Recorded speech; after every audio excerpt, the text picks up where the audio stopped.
What's going on, guys? It's Nick here, back with another video. Today we'll be taking a look at my current rest of season rankings, talking about the players who have risen the most over the last 2 weeks.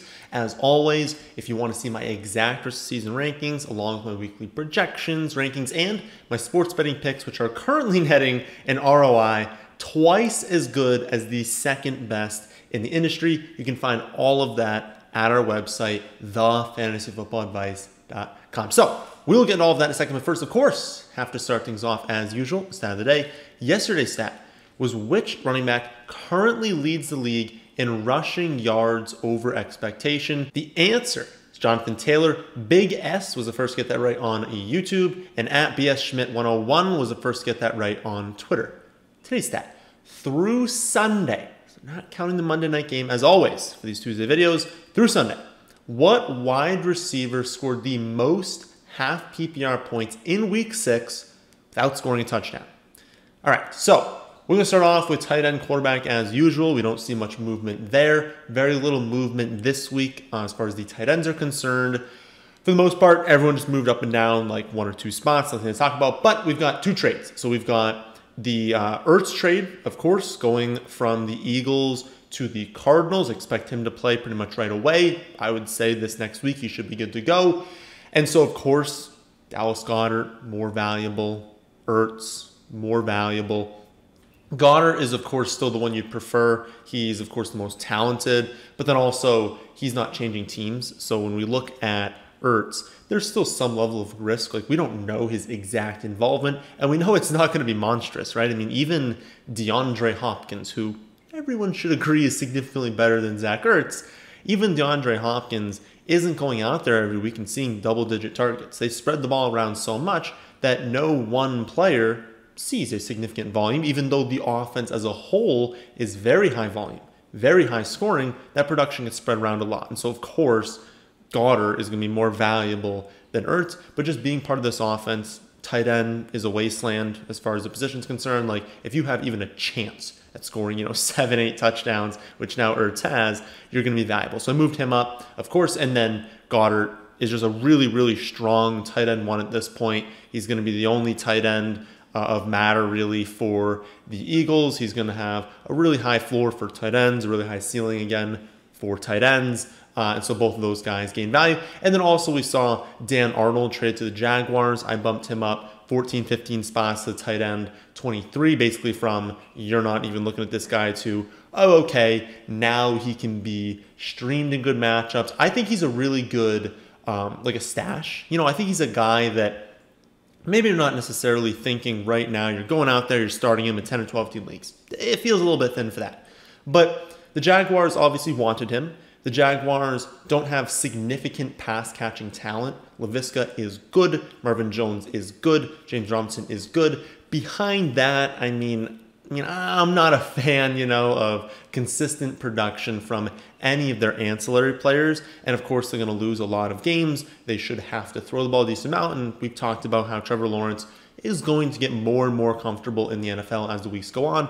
And so I think he's a quality stash. He is a good receiving tight end. He had a better second week than his third week this past week, but he's got 13 combined targets the last 2 games. And again, there's not that much talent, taking targets away from him. Very little competition for targets that he has. And so, again, I don't think he's a tight end 1, but I think he's someone you can consider stashing, especially in deeper formats. At quarterback, I moved up Daniel Jones, Tua, Tygod, and Heineke, but there's really just nothing to go over here. I've said all season, if you've got a top 10 quarterback, if you've got like a top 7-8 quarterback, you're definitely not streaming. Pretty much if you have a top 10 quarterback, you're probably just good to go playing that quarterback every week. But as soon as someone's ranked outside the top, like 11, 12, 13, we're in that range, it doesn't matter what you move the rest of the season rankings order. The only thing that matters is who are they playing this week, who are they playing over the next month, because you're streaming anyone that's outside that top 10 to 12. And so, yes, these guys go up, mostly because of like Tua and Tygod have returned and returning from injury. And so, of course, their value is going to go up. But then Daniel Jones, Heineke, they're just playing better than we thought they would this season. Of course, we didn't think Heineke would really play much this season because of fits, but they're playing pretty well. I moved them up, but again, it's pretty pointless to even go over because you're just streaming at that point. On to the positions, though, that we do care about. We'll start off with biggest changes at running back. I've moved up Najee Harris 4 spots, the running back 5. I alluded to this at the end of the Fallers video last week when I talked about Juju being done for the season. That, of course, is a huge loss to the offense. They were never an elite offense. This isn't the reason that they're no longer elite. Like, they were never elite this season, of course. But it's a big loss because they were already kind of concentrated. And so when you take an offense that was already concentrated and you remove one of those pieces, I mean, the ceiling, weekly receptions and targets for Deontay Harris and Claypool is high. It's really, really high. And of course, having Deontay Johnson and Najee Harris, the main beneficiaries, because they're clearly the top 2 options in the offense. Then you've got Claypool. I will say, like, if we went back to tight ends, I did move Pat Freiermuth up, their rookie tight end. He looks like he's getting a little bit more work as the season goes on. And of course, he might soak up some of that underneath role that Juju had. And so still not a guy I really want to start in like a 10 or 12 team league, but he's kind of like Dan Arnold. You know, maybe you're stashing him in deeper format. Maybe you're stashing him even in a 12 team league if you can put together a few good weeks and you can trade him. Both those guys are not players we really think we're going to be relying on for like a championship roster later in the season in a 10 or 12 team league. But again, deeper format, it's fine. But yeah, I mean, obviously loss of Juju is going to really help everyone in this offense, but most importantly, Deontay Johnson and Najee Harris. And now Najee Harris, I think, is a top 5 running back with just how much, like just how high his touchdown share is going to be, high of a target share for running backs. Like, he's just going to get so many touches. Zeke is up 6 spots, the running back 7. This offensive line is just playing fantastic. And among running backs that did not score a touchdown in week 6, he had the most half PPR points. And he still nearly finished the running back 1. I want to say it was like running back 14, 15 kind of range, again, not even scoring a touchdown. I am very interested to see how things change when Gallup returns. I expect him to go more pass heavy, but they've been so good recently, so high scoring, so efficient, that I don't expect them to change a whole lot. And even if they throw at a slightly higher rate, it's not going to have like a huge impact on Zeke. It was also really encouraging to see him get 9 targets this last week. Of course, we talked about how through 5 weeks, he only had 10 total targets. And that's obviously going to hurt his floor and his ceiling if he's only getting like 1 to 2 receptions a game. But he had 9 targets this last week. That is really nice to see. Obviously, that was a lot to do with game script. It was a lot to do with who they were playing, kind of filtering targets maybe at least for most of the game, filtering them away from the running backs, more towards the tight end and the running backs. But it doesn't matter because we're seeing how in a game script like that, he gets receptions. In a game script that goes in his way, he's getting a bunch of carries.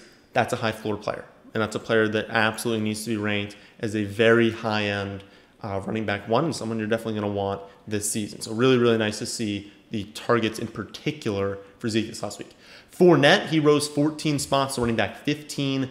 He is a featured running back at this point. Bernard is absolutely, when healthy, going to play in 2-minute drills and when they get down big, right? So if they're down 20 points, Bernard is in and they're playing catch up, that's going to hurt Fournette. If they're, minute and a half left, get the ball, they're driving down the field, Bernard is in. But let's be honest, how many times are they in 2-minute drill? Not that many. And how many times are they going to be like down 20? Not that many. So for most of the time, Fournette's going to be the guy. And you can see it in Brady's eyes. Like when Ronald Jones trots onto the field, Brady's like, ugh, come on. Like, I don't want Ronald Jones out here. He can't catch. He's not all that good. He fumbles a ton. He's not good in pass protection. Like, Fournette's just better at everything.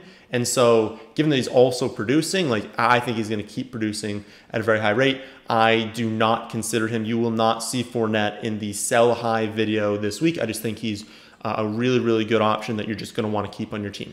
I also moved James Conner up 9 spots, running back 26. This is one that I'm like less ecstatic about. I don't think James Conner is all that good. I don't know why the Cardinals continue to feed him. Like, he's finally up to 3.4 yards per carry, so I guess that's fun. But like, he's not that good. He doesn't have reception upside.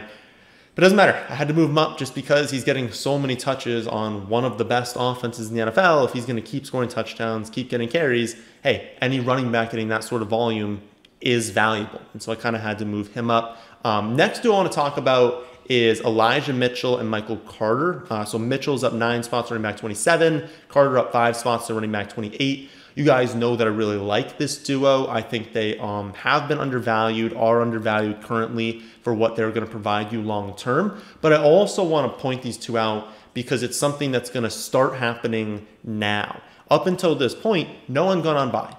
So there was never an edge to be gained trading for players that have already had their bye. Well, now there is. So when we consider the value of players, keep into mind, have they gone on bye yet, right? Because we're going to start having weeks where you look at your bench and you're like, I have 3 dudes that I usually rely on bye and a 4th and a 5th one that are hurt. So I have no options. I can only start these 2 players. You're going to very, very quickly start running out of options for your flex, for your running back 2 spot. And so at least with these 2, no more buys. And so if they can stay healthy, then they're always going to be an option for you at the flex, at the second flex, at that running back 2 spot. And that's valuable. So that is why I also moved them up a little bit. But also I just think that, again, Michael Carter, as the season goes on, is going to slowly take work away from Tevin Coleman and Ty Johnson because he's the better running back. He's the one that has the future with this team. And so I think that's going to happen. And, if the Jets can look even remotely competitive in games, and that's going to benefit him. And then Elijah Mitchell is just clearly better than Trey Sermon. Great offense for running backs. I just think he's, in general, undervalued for the upside that he can provide your team if he continues to be the lead guy. Other running backs that rose are just the grouping of injuries, right? We've just seen so many injuries these last few weeks. We see Clyde go down, Carson's hurt, McCaffrey is hurt, David Montgomery is hurt. So obviously their backups are going to gain value. We're talking about Darrell Williams, Alex Collins, Chuba Hubbard, Khalil Herbert. All of them are increasing in value. None of them going up to running back 2 rest of season. The closest one would be Alex Collins if we got confirmation that this Chris Carson injury was going to hold him out for a significant amount of time. They have not told us very much. We know he's on the IR, joining all the players have been talking about here. McCaffrey goes on IR. Montgomery's on IR. Clyde was at the last one. He's on IR. But that's only 3 weeks for these guys. And we're expecting Montgomery to come back. We're expecting McCaffrey to come back. I'm just assuming that he suffered a setback. They literally told us he suffered no setback, and then a few hours later he goes on IR. So they're definitely just lying to us. But it's how severe is the injury? I mean, if they're just going to lie to us, we don't know, right? I'd expect him back at some point. Carson and then Clyde I expect to come back. It's just Carson's the one that it's just a weird situation with him. So Collins has the most potential to keep rising in the rest of the season rankings if he continues to miss Tide. I also want to talk a little bit about Herbert. He's looked really, really good. He's got great vision. He's not going to catch passes, which is a huge issue because, of course, he scores a touchdown. He has a nice rushing yard just last week. But, remove the touchdown, he's not that great in fantasy. He's a great running back. He's clearly a talented running back. Clearly, we were too low on him.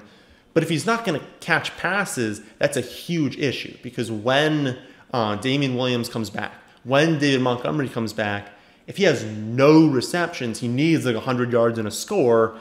And if those guys are back, it's I think it's more that he's really good. So we need to downgrade definitely Damian Williams long-term, but then also David Montgomery gets a downgrade long-term because when he comes back, I can't expect Montgomery to get such a large percentage of the workload because now they clearly know Herbert's good. And so why wouldn't they have a committee? And so now we're going to have a committee, as long as everyone's healthy when they return, on the Bears. A low volume offense, a low scoring offense. It's not going to be a good situation. And so it's going to be a downgrade to everyone. But in the short term, and I mean, he was ranked really, really low before this, obviously, because he was a 3rd string running back. Obviously, Herbert still has gained value now. It's just a situation long term that this might just end up hurting everyone. On to the wide receivers, where first up is Deebo Samuel. He is up 10 spots to the running back 7. Deebo has already been on his bye, so he's getting a boost for that. But also, it's just clear, this season that he is the focal point of this offense. I do not expect that to change. He has at least 8 targets in every week, a massive share of the targets, of the air yards. It's 5th in the NFL in receiving yards. He's been great. He should be ranked as a top 10 receiver. Especially, again, already having his bye. Jamar Chase is up 10 spots to the wide receiver 12. He's 4th in the NFL in receiving yards. And as per Scott Barrett, if you look back at every wide receiver's first 6 games in their career, Chase is the only one with 13 or more PPR points in every single game. He has the 2nd most receiving yards and the 2nd most fantasy points. The fact that he dropped a few passes in the preseason and then just starts to go down in drafts, and the entire YouTube comment section of every video is just oh, he's an awful pick, he can't catch, he's a huge bust. It's just laughable at this point. He is one of the best wide receiver prospects we have ever seen. He's already broken out. He is probably at this point going to be a wide receiver 1 for the next 7 to 8 years. I expect him to be a consistent wide receiver 1 with huge upside. And this is upside being hit. And we weren't even right on the Bengals. I mean, we thought the Bengals, which you'd think they should, throw the ball more. You've got Boyd, Higgins, and Chase and Mixon. It's this is an offense. You start throwing the ball, you're going to put up a lot of points. And they haven't been. Imagine the upside of Chase if this offense starts to lean pass heavy at any point. It's going to be scary good. You got to think over the next 7 to 8 years, there's definitely going to be seasons where they need to throw the ball a lot. Yeah, this kid is good, and he's going to have some phenomenal seasons. Antonio Brown, up next. He's up 15 spots to the wide receiver 18. I now do have him ranked ahead of Chris Godwin, ahead of Mike Evans. Not only does Brady just prefer throwing to him, it seems, but he's been getting open, right? This isn't Brady just peppering with targets when he's not open. He's obviously not his old self, but he's performing like a true number 1 wide receiver. If he can just stay out of trouble, he's going to have a phenomenal year. And it's very possible Brady wins the MVP. I don't think Brady should be the favorite right now. He should probably be 3rd or 4th, but he should be really, really close to the lead. And if they keep winning, their skill players can stay healthy, because Gronk's coming back, but can Gronk stay healthy? Can these 3 wide receivers stay healthy? But if they keep their health up, he maintains the most passing yards per game of his career, he's got a legitimate shot at winning MVP, which is wild at age 44. But back to Antonio Brown, he's a focal point of this passing attack. And while, yes, Gronk is going to eat into some of that when he returns, Gronk's not going out there and getting 15 targets a game, right? Antonio Brown's still going to get open, still going to score touchdowns, still going to have targets. I think he's, at this point, the most valuable wide receiver on the Bucs, especially because he's consistent with his production, not as up and down as Mike Evans. I mentioned before, Claypool, he's up 12 spots to wide receiver 22, though. I just figured I would mention that, but when I talked about Najee Harris, I just said the loss of Juju, of course, opens things up for this entire passing attack. Everyone's going to gain value, so he's now wide receiver 2, very high upside wide receiver 2. I know he didn't perform all that well on, I guess that was Sunday night, but over time, he's going to have his weeks where he goes off, and so he, of course, has gained value. I've also moved Kadarius Toney up 38 spots to wide receiver 33, but this one is pending news in the ankle. I have not heard anything. He leaves the game pretty early after being featured very quickly. Leaves the game with the ankle injury. He re-aggravated it. But I haven't heard, is this a high ankle sprain? Is this going to be a 1 to 2 week injury? Is he going to go on the IR? Is he going to miss more time than that?